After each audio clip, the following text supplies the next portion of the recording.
सारी दुनिया आपको, आपके जितने भी फॉलोअर हैं सब आपको खान सर बुलाते हैं। अब तो आप बता दीजिए आपका पूरा नाम क्या है खान सर? एक्चुअली क्या है कि एक शिक्षक के लिए खुद के नाम से ज्यादा मायने रखता है कि उसके द्वारा पढ़ाए गए लड़के देश का नाम रोशन करें यहाँ पर, तो वो लक्ष्य मेरे लिए ज्यादा इंपॉर्टेंट है। हमको अपने से नहीं ज्यादा मतलब नहीं। वाह। मैं खान सर के बारे में बता दूं कि इनका यूट्यूब पे जो एजुकेशनल चैनल है उसके 17 मिलियन मतलब 1,70,00,000 फॉलोअर्स हैं। अब 19 हो गए। 19 हो गए। बाप रे, क्या बात है, वाह। तो लॉकडाउन से पहले सर 30,000 थे। हाँ। एकदम लॉकडाउन के बाद जितनी आपकी सब्सक्रिप्शन बढ़ी है उतनी तो ओटीटी प्लेटफॉर्म्स की नहीं बढ़ी जितनी आपकी बढ़ गई। ये नेक काम की शुरुआत कैसे हुई थी खान सर?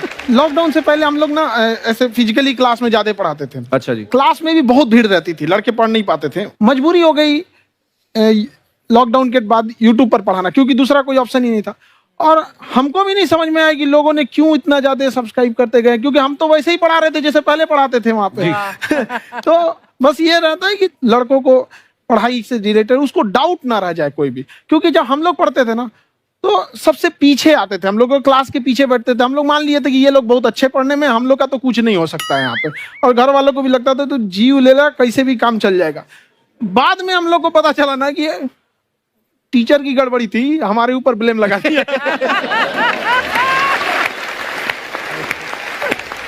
सर आइए, बहुत बहुत स्वागत है आपका। वाकई एक्चुअली अगर पढ़ाने का तरीका इतना सरल हो, आसान हो, जैसे ना सर मुझे बचपन में ना मुझे हिस्ट्री का पढ़ने का बड़ा मजा आता था।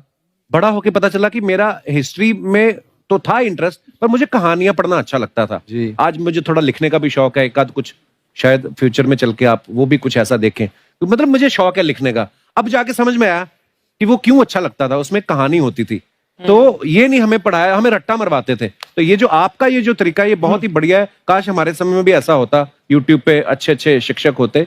हालांकि हमारे टीचर भी बहुत अच्छे थे। लेकिन इतने डिटेल में खान सर, मैंने आपके वीडियोस देखे हैं, मतलब जिस सब्जेक्ट को आप जानते भी ना हो और अगर लेक्चर देखें और सुने तो उसमें इतनी रुचि पैदा हो जाती है। बिकॉज हम सब टीचर्स के द्वारा ही पढ़ाए गए हैं और हमारे अच्छे टीचर्स भी रहे हैं, लेकिन जरूर आप में एक बहुत ही खास बात है कि आप हर सब्जेक्ट को बहुत इंटरेस्टिंग बना देते हैं। और थैंक यू। इसमें क्या है ना, टैलेंट जो है ये टीचर्स को विजुअल ट्रेनिंग कैसे देनी है, तो बताया अभी कपिल जी ने। कहानी, मैं एक छोटा प्रश्न पूछता हूँ, असैसिनेशन की स्पेलिंग किसको मालूम है? लोग बिलीव नहीं करेंगे लेकिन मुझे मालूम है। असैसिनेशन की स्पेलिंग होती है भाई एस, एस माने गधा, गधे के ऊपर एक और गधा, एक और एस, उसके ऊपर आई मतलब मैं पूरा, और मेरे ऊपर पूरा देश, नेशन, आई नेशन। तो ASSASSI, मैं ये जितना विजुअल कर दें पढ़ाने को, जितना आसान कर दें। वो याद नहीं होता था रेडियो किसने बनाया, बोला रेडियो चल नहीं रहा, इसको मार थप्पड़ मार, कोनी मार, कोनी मार, कोनी मार, कोनी ने बनाया, याद हो गया, मार कोनी ने बनाया। जितना विजुअल कर दो। जैसे आपने कहा कि कैसे किसी चीज को इतना अच्छा समझा देते हैं, वो आधे घंटे के क्लास के लिए पीछे 1 हफ्ते का मेहनत होता है। मैं ये भी पूछने वाली थी कि कितनी मेहनत लगती है आपको। वो डिपेंड करता है कि हम कब तक सेटिस्फाई नहीं हो जाते। अच्छा। कभी कभी तो कोई चीजें 2-2 महीने से अटकी हुई है, जब तक हम नहीं सेटिस्फाई होते, नहीं इसको ऐसे नहीं, अब लड़के समझो, तब तक नहीं बताते उसे। कहते हैं ना, दुनिया ने मेरी बुलंदियां देखी, किसी ने पाँव के छाले नहीं देखे। क्या है ना कि हम लोग अपने स्टूडेंट लाइफ में इतना पीछे थे ना, कभी कभी अपने आप को से डर लगने लगता था, यार हम कहाँ आ गए, हमारा कुछ हो सकता है कि नहीं हो सकता है यहाँ पे।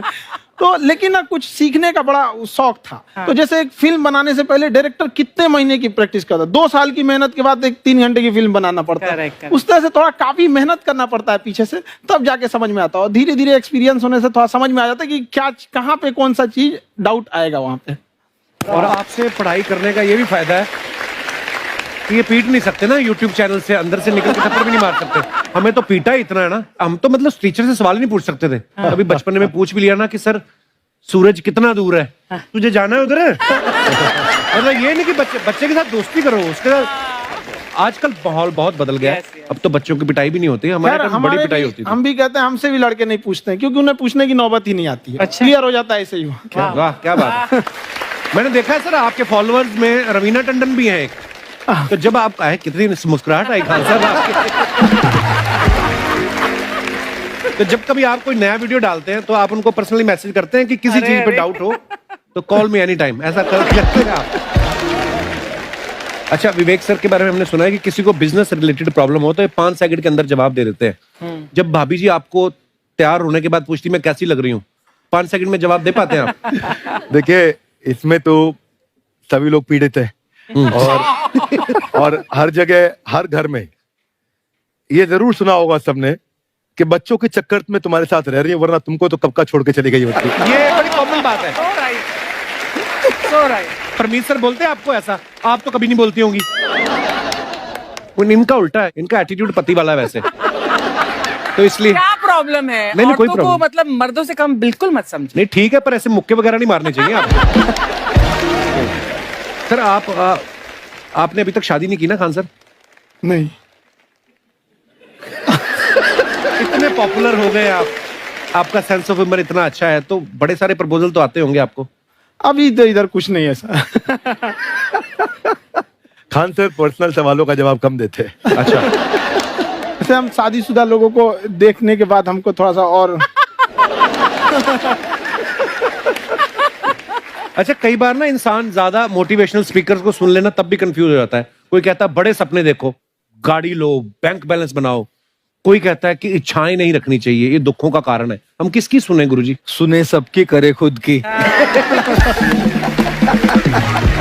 जो दिल से निकले। दिल से निकले, क्योंकि जो सुनते हैं हम कई बार सुनते हैं और उसको खुद की प्रोसेसिंग करते ही नहीं है, और जब दूसरों की बातें सुनकर बिना प्रोसेस करके फॉलो करने लगते हैं, उसी को तो हम अंधश्रद्धा कहते हैं। बिल्कुल। उसको प्रोसेस करें, अपने दिल से जो रेजोनेट होता है उसको सोचे और फिर करें। मम्मी सुना, मेरी मम्मी के आगे डॉक्टर फेल है। मम्मी की जो सहेली ऑन द स्पॉट इसके साथ बैठी है और इनको अगर कोई प्रॉब्लम है, फॉर एग्जाम्पल कोई शुगर की प्रॉब्लम है, तो उन्होंने जो बोल दिया वो अंतिम सत्य है। ले मैनू फलानी कहंदी है, ऐ खा लो तो ऐ हो जाता है। ये सवाल मैंने आपके लिए पूछा था। I wanted to ask Khan sir कि आपका एक एपिसोड था ट्रेन के बारे में, कि ट्रेन में ऐसा क्यों होता है, शुरुआत में ऐसा हुआ था, ये यहाँ पर बोगी के लिए ये कनेक्शन, तो ये सोर्स क्या होते हैं आपके, कहाँ आपसे से सुन ढूंढ के लेंगी, लाते उसके हैं? बाद खुद का चैनल शुरू करेंगी। कुछ चीजें तो ऐसे डायरेक्टली मिल सकती हैं, और नहीं तो वहाँ ऑन द स्पॉट जाके वहाँ पे पूछ लेते, जो वर्कर होते हैं ना, उन लोग को ज्यादा आइडिया रहता है, उन लोग से वो पूछ लेते हैं कि ये कैसे काम करता है, तो वो ज्यादा कोशिश करते हैं कि हम किसी चीज को खुद से अगर जाने रहेंगे तो ज्यादा अच्छे से डिलीवर कर सकते हैं। तो कई बार वहाँ यार्ड वगैरह में भी चले जाते हैं पता करने के लिए। लेकिन बहुत इंटरेस्टिंग था। हवाई जहाज पर भी बनाइए। आप कहती हैं तो एक उस पर भी बना ही देंगे। बहुत शुक्रिया जी। अच्छा सर, कई बार ना माँ बाप भी, जो मैं ये कहूंगा कि उनकी गलती होती है कि अगर अब बच्चा आपका 4-5 साल का है, आप शुरू से उसके मन में डालना शुरू कर देते हो कि ये तो इंजीनियर बनेगा। हो सकता है बाप इंजीनियर हो, वो चाहता है कि जरूरी तो नहीं है। अब मेरे पिताजी पुलिस में थे जी, मेरे मामा सब आर्मी में थे, मैं अकेला इस फील्ड में निकला है, मुझे ये चीज अट्रैक्ट करती थी। ये कहाँ तक सही है सर? जी मेरे हिसाब से तो बच्चों पे कभी प्रेशर नहीं डालना चाहिए, लेकिन साथ ही साथ हमको ये भी देखना चाहिए कि जैसे एल्बर्ट आइंस्टाइन ने एक बहुत अच्छी बात बताई थी, अगर एक खरगोश हो, एक बंदर हो, एक हिरन हो, एक शेर हो और एक मछली हो, उन सब को आप एक कतार में खड़ा कर दीजिए और उन सब के लिए एक ही टेस्ट हो कि आप पेड़ पे सब लोग कैसे चढ़ पाए। बहुत खूब। ओके, अब सबको एक टेस्ट कैसे दिया जाए? मछली तो आत्महत्या कर लेगी सोच के कि मैं तो कोई पास ही नहीं होंगी, ये मछली कैसे पेड़ पे चढ़ेगी? राइट। लेकिन कई बार ऐसे हो गया ना कि एजुकेशन सिस्टम ऐसी बन गई कि बस ग्रेड्स हो गए, सब्जेक्ट्स पढ़ने हैं, Right. जो भी किया है और वो भी जरूरी है, लेकिन वो करते करते बच्चों की जो इंटरेस्ट है, बच्चों की जो पैशन है, उसमें उनको एंकरेज करना बहुत ज्यादा जरूरी है। एक पिताजी एक बार अपने बेटे को ऐसा चाटा मारे जोर से, तो पड़ोसी ने पूछा क्यों मार रहे जी? बोला कल रिजल्ट है इसका। कल रिजल्ट? तो बोले रिजल्ट कल है ना साहब, तो आज क्यों मार? कल बाहर गाँव जा रहा हूँ, कल का काम आज निपट के कर। कहने का मतलब ये है कि आप देखिएगा कि अगर आप बच्चों को अपने कॉम्पिटेंस के हिसाब से नहीं देंगे तो ये चाटे खा रहने पर फेल ही होते रहेंगे। बहुत खूब। ओके। अच्छा, विवेक सर का एक कहना है कि बच्चों का अगर 95% से ज्यादा मार्क्स आते हैं वो भी खतरनाक होते हैं। 75 से 85% वाले जो बच्चे होते हैं लाइफ में बड़ा अच्छा करते हैं। अच्छा। कभी किसी पेरेंट्स ने आगे कहा है कि आपकी वजह से मेरा 95% वाला बच्चा 75 पे आ गया? नहीं, बेसिकली 95%, देखिए स्कूल में जो पढ़ाई हो रही है, जो बताया, वो classroom based conceptual theoretical approach है। और उसमें बच्चे को क्या चाहिए, एक कॉन्सेप्ट होता है कि जिस सब्जेक्ट में 10 में से 3 आ रहे हैं उस पर फोकस करने की जगह वहां फोकस करो जिसमें 10 में से 7 आ रहे हैं, ताकि उसका सुपर स्पेशलिस्ट बने। पर वहां सब कुछ पोर किया जा रहा है, तो 95% के चक्कर में, 98% के चक्कर में अपनी ओवरऑल डेवलपमेंट कर नहीं पाता है। और ये पुराने पैटर्न्स के कारण हमारे यहाँ बच्चे डेवलप नहीं हो रहे हैं। अब पैटर्न्स इतने मजबूत हैं, तो मैं ये लोगों को बोलता हूं कि बच्चे को जो उसको आता है, जो उसको भाता है, जो बाजार चाहता है, जब इनका कॉम्बिनेशन बन जाता है तो बच्चा इतना सफल हो जाता है कि उसके मुकाबले कोई और खड़ा नहीं हो पाता। क्या बात है, बहुत अच्छी बात। मैं देखो, ये पुराने बिलीफ तोड़ने जरूरी हैं। आप जानते हैं गाय